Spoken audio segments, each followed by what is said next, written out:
बिस्मिल्लाहिर्रहमानिर्रहीम। अस्सलाम वालेकुम।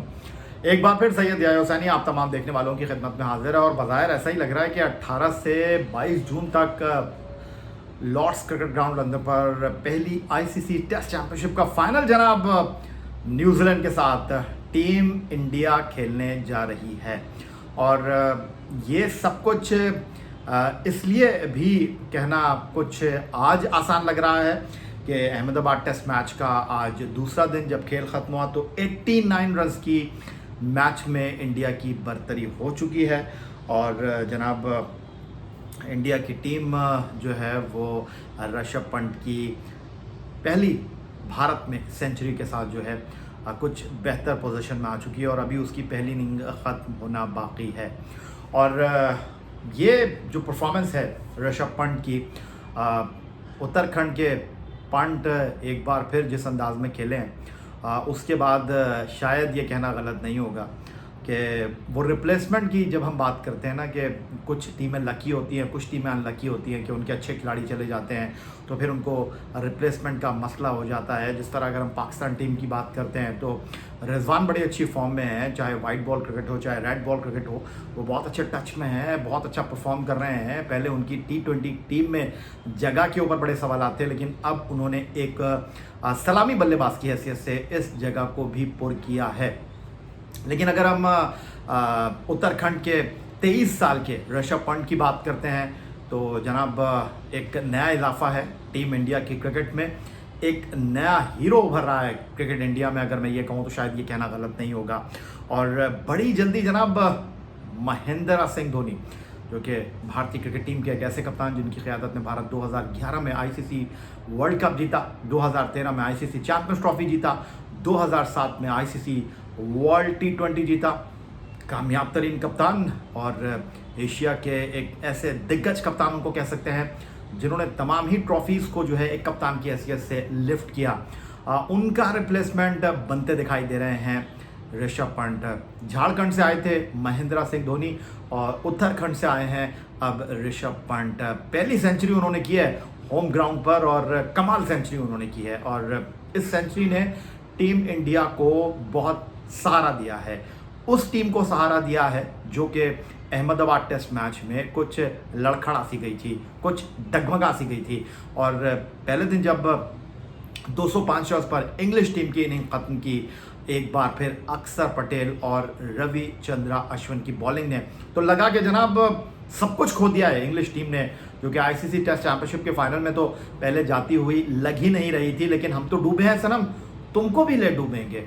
कुछ ऐसा ही मकौला था टीम इंडिया के लिए इंग्लिश टीम की तरफ से, क्योंकि इंग्लैंड तो फाइनल खेल नहीं सकती थी क्योंकि उनको या तो 2-0 की मार्जिन से ये सीरीज़ जीतनी थी, 4-0 से ये सीरीज़ जीतनी थी।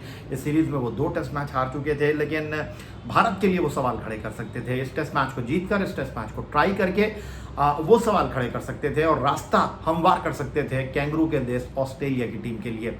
लेकिन पहले दिन जब इंग्लिश टीम 205 रन पर आउट हुई और उसके बाद जब टीम इंडिया अहमदाबाद में बैटिंग कर रही थी तो एक मरहले पर 6 खिलाड़ी 146 रन पर टीम इंडिया के पवेलियन लौट चुके थे। शुभमन गिल अकाउंट ओपन किए बगैर गए और सीरीज़ में दूसरा मौका था जब भारतीय क्रिकेट टीम के कप्तान विराट कोहली जो थे उन्होंने अपने नाम के आगे 0 को तोड़ा नहीं, वो भी अकाउंट ओपन किए बगैर चलते बने। चेतेश्वर पुजारा जनाब वो 17 रन तक महदूद रहे, उन पर बहुत ज़्यादा ढारस थी, बहुत ज़्यादा उम्मीद थी, बड़ी इनिंग नहीं खेल सके वो। लेकिन फिर रोहित शर्मा जो थे उन्होंने जनाब कुछ शर्मा कर बैटिंग की।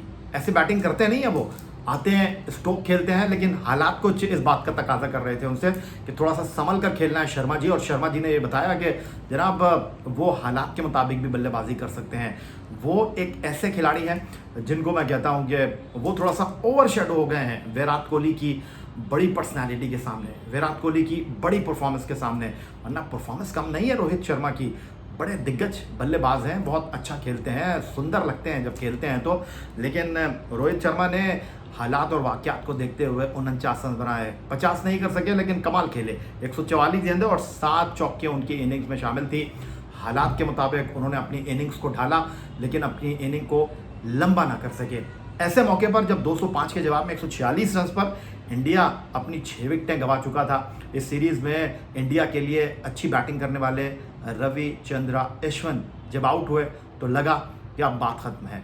अब इंडिया की टीम को चौथी इनिंग में एक बड़ी बारी खेलनी होगी, क्योंकि इंग्लिश टीम के 205 रन तक अगर भारत के बाकी खिलाड़ी पहुंच भी पाते हैं तो कम से कम ज़्यादा लीड नहीं ले पाएंगे। और ये इंग्लिश टीम के लिए अच्छा नहीं होगा, बल्कि अपने घर में टेलीविज़न पर बैठकर देखने वाली ऑस्ट्रेलिया की टीम के खिलाड़ियों के लिए बड़ा अच्छा एहसास होगा। उनकी उम्मीदें जो है वो जाग रही होंगी, वो एक बार फिर अपने बैग को पैक करने के हवाले से सोच रहे होंगे। उनका क्रिकेट बोर्ड जो है वो ये सोच रहा होगा कि जनाब लंदन का टिकट कटाते हैं, क्योंकि न्यूजीलैंड के बाद अब हमारी टीम खेलेगी फाइनल। न्यूजीलैंड तो पहुंच चुकी है, लेकिन फिर जनाब टेबल टर्न्स होने का वक्त आया। फिर वो कहते हैं ना कि जब आप किसी से उम्मीद नहीं कर रहे होते तो वहाँ से उम्मीदें जो हैं वो बढ़ने लगती हैं, वहाँ से उम्मीदें जो हैं वो बनने लगती हैं। और फिर इन उम्मीदों को बंधाया, उम्मीदों के चिरागों को रोशन करने वाले कोई और नहीं थे, उत्तराखंड के ऋषभ पंत थे, जिन्होंने कभी भारत में शतक नहीं लगाया था। जी हाँ, आप शतक कहते हैं, हम 100 कहते हैं। और वो जनाब जमे, उनके कदम जमे, और उन्होंने जिस अंदाज में बल्लेबाजी की, उनकी बल्लेबाजी को देखने के बाद अब कम से कम मैं ये कह सकता हूँ कि एशिया में शायद एक और ऐसा बल्लेबाज आ रहा है जो कि विकेट कीपिंग की दोहरी जिम्मेदारियों के साथ एक अच्छे बैट्समैन के रूप में हमें दिखाई देगा, क्योंकि उनके आदादोशुमार इस बात का खुलासा कर रहे हैं। क्योंकि बहुत से क्रिकेट के खेल में ऐसे खिलाड़ी हैं जिन्होंने 20 टेस्ट मैच खेले होंगे, 33 इनिंग खेली होंगी, 42.26 की औसत से ऋषभ पंत ने 3 सेंचुरियाँ बना दी हैं। और बहुत सारे ऐसे खिलाड़ी हैं जो 25 टेस्ट मैचों में भी 3 सेंचुरियाँ नहीं बना सके, जो 20 टेस्ट मैच खेलकर भी पहला 100 नहीं कर सके। लेकिन ऋषभ पंत ने एक विकेट कीपर की हैसियत से दोहरी जिम्मेदारियों को बड़े एहसन अंदाज में जो है वो निभाया है। और एक ऐसे मरहले पर जब 7 खिलाड़ी आउट हो गए थे, 6 खिलाड़ी आउट हो गए थे भारत के, वहाँ से उन्होंने जनाब वाशिंगटन सुंदर के साथ 7वें विकेट पर अपनी टीम के स्कोर में 113 इंतहाई काबिल कदर रन जोड़ दिए। और इन रन्स की बदौलत भारतीय टीम जो थी वो एक बार फिर संभल गई और उसको सहारा मिला। उसकी लड़खड़ाती डगमगाती बैटिंग लाइनअप जो है वो एक बार फिर स्कोर बोर्ड देखने लगी। और हर रन के साथ इंग्लिश टीम जो थी, जिसने 6 खिलाड़ी 146 रन पर पहली इनिंग में भारत के आउट कर दिए थे, वो दबाव महसूस करने लगे। दबाव तो महसूस करना ही था, क्योंकि ऋषभ पंत खूब खेले, जानदार खेले, लेकिन उनके बारे में, उनकी सेंचुरी को अगर मैं डिस्कस करूं तो 101 रन बनाने के लिए उन्होंने 118 गेंदें खेली। और ये मैं आपको बता चुका हूं कि इस टेस्ट मैच की पहली इनिंग में 144 गेंदों पर 49 रन स्कोर किए रोहित शर्मा ने, तो कमाल खेले ऋषभ पंत। उनकी इनिंग में छक्के भी थे, उनकी इनिंग में चौके भी थे। और यहाँ पर अहमदाबाद में वो पहली मरतबा सेंचुरी बनाने में कामयाब हुए भारतीय सरजमीन पर। इससे पहले उन्होंने जो 2 सेंचुरियाँ स्कोर की भारत के लिए टेस्ट क्रिकेट में, जनाब एक बार मैच ड्रॉ हुआ, एक बार मैच भारत हारा। ये इंग्लैंड के खिलाफ उनकी दूसरी सेंचुरी थी। इत्तेफाक की बात है, जो उनका पहला शतक था, जो उनका पहला 100 था, वो इंग्लैंड के ही खिलाफ था। और सितंबर 2018 में उन्होंने जनाब चौथी इनिंग में, जब भारत की टीम एक बड़े स्कोर को चेस कर रही थी, उन्होंने 114 रन 146 गेंदों पर बनाए थे। 15 चौके 4 छक्के उनकी इनिंग्स में शामिल थे लंदन के ओवल क्रिकेट ग्राउंड पर। लेकिन टेस्ट मैच भारत हार गया था।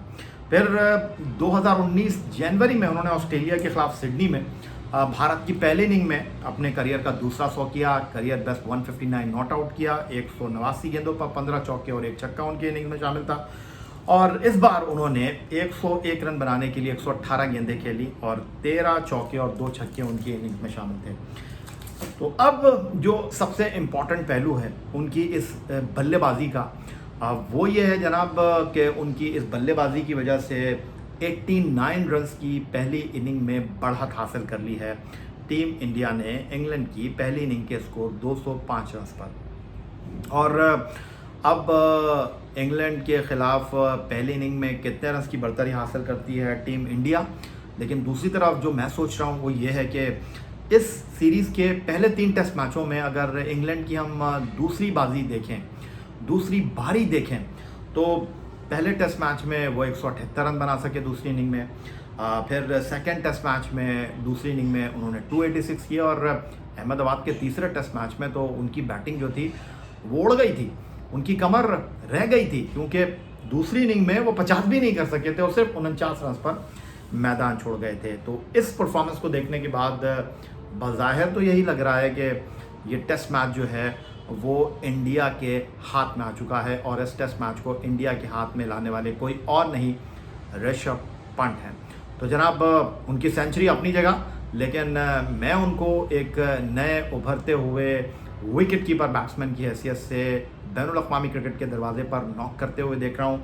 लेकिन यहाँ पर हमें नाकाबिले शिकस्त 60 रन 117 गेंदों पर बनाने वाले वाशिंगटन सुंदर को भी नज़रअंदाज नहीं करना चाहिए और ये कहना चाहिए कि क्रिकेट बदल रही है कोविड-19 के बाद। अगर मैं ये कहूँ तो शायद ये कहना गलत नहीं होगा, क्योंकि कम से कम टीम इंडिया जो अपने मैदान पर स्पिनर का जाल बिछाकर सामने आने वाली टीमों का शिकार करती थी। ठीक है, अक्षर पटेल इस सीरीज़ के नए हीरो हैं, तीसरे टेस्ट मैच के बेहतरीन खिलाड़ी भी हैं। रविचंद्र अश्विन जो है सीरीज़ के लीडिंग विकेट टेकर हैं। ऑन द अदर साइड अगर हम बात करते हैं तो जैक लीच हो गए, डॉम बेस हो गए, वो कुछ खातिर खा गेंदबाजी कर नहीं पाए हैं। इस टेस्ट मैच में अपने सबसे तजुर्बेकार बॉलर जेम्स एंडरसन के साथ बैन स्टोक को तेज़ गेंदबाजी के लिए इंग्लिश टीम ने मुंतखब किया और एक मरहले पर 17 ओवर में 19 रन दिए थे जेम्स एंडरसन ने। लेकिन फिर नई गेंद के बाद उनको कुछ मार भी पड़ी, छक्का भी लगा, चौका भी लगा, उनको छक्का लगाकर जो है वो सेंचुरी भी की ऋषभ पंत ने। तो अब ये ज़रूर कह सकते हैं कि अगर बैनुल-अक़वामी क्रिकेट में हम बात करें, अगर इंग्लिश टीम की हम बात करते हैं जिनके पास एलेक्स जो है वो 2 अच्छे विकेट कीपर बैट्समैन हैं और बटलर और उनके साथ जॉनी बैरस्टो। फिर अगर हम दूसरी तरफ न्यूजीलैंड की टीम की बात करते हैं, वॉटलिंग एक अच्छे बैट्समैन है उनके पास, पाकिस्तान के पास मोहम्मद रिजवान। तो बैनुल-अक़वामी क्रिकेट में टीम इंडिया हमेशा एक ऐसे विकेट कीपर के साथ खेलती रही है जो अच्छी बल्लेबाजी भी कर सकता है और बहुत जल्द, बहुत कम वक्त में ऋषभ पंत ने अपने आप को इस जगह पर लाकर खड़ा कर दिया है। चैनल को सब्सक्राइब करना मत भूलिएगा। आपकी मोहब्बत, चाहत, खुलूस का बहुत शुक्रिया। सैयद यायो हुसैनी को इजाज़त दीजिए। अल्लाह ने के बाद।